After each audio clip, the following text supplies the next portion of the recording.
रूस और यूक्रेन में जंग चल रही है और इसी बीच चीन ने एक बार फिर इशारा किया है कि वो भारत के साथ दोस्ती करना चाहता है। जो चीन दुनिया के किसी भी देश को धमकाने से पीछे नहीं हटता, वो अब लगातार कोशिश कर रहा है कि उसके संबंध भारत से अच्छे हो जाएं।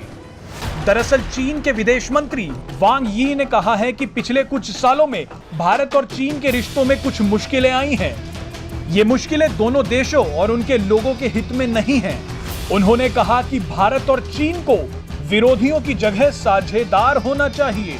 इतना ही नहीं, चीन के विदेश मंत्री ने अमेरिका की तरफ इशारा करते हुए कहा कि कुछ ताकतों ने भारत और चीन के बीच हमेशा तनाव पैदा करने की कोशिश की है।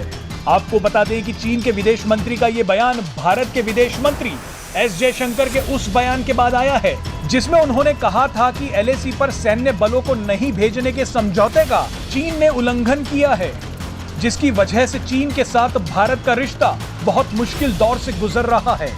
आपको बता दें कि भारत की बढ़ती ताकत को देखकर चीन लगातार अपने सुर बदल रहा है। कुछ समय पहले भी चीन की तरफ से भारत के साथ रिश्तों को लेकर एक बयान आया था।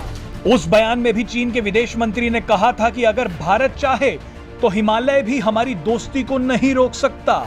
उस समय भी चीनी विदेश मंत्री ने कहा था कि भारत और चीन को लड़ना नहीं चाहिए, बल्कि साथ आकर काम करना चाहिए।